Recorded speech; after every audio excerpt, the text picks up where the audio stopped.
টেলিভিশনের পর্দায় আমি দেখেছি, তাছাড়া আমার কাছে ইনফরমেশনে এসছে, আমি খবরও নিয়েছি এবং ভিতরের খবরও চলে এসছে। কিন্তু যারা এই ধরনের কাজে লিপ্ত থাকবে কাউকে কিন্তু ছাড়া হবে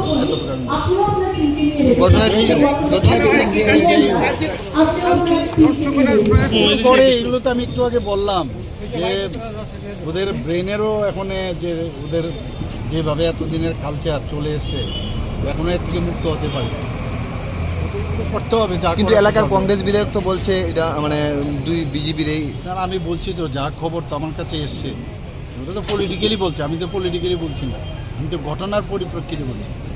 আর এখানের মধ্যে রাজনীতি না নিয়ে আসাই ভালো। একটা ঘটনা ঘটেছে, যেই করে থাকুক সেইভাবে তাকে আমরা মানে আইনের যে শাসন সেই আইনের শাসনে নিয়ে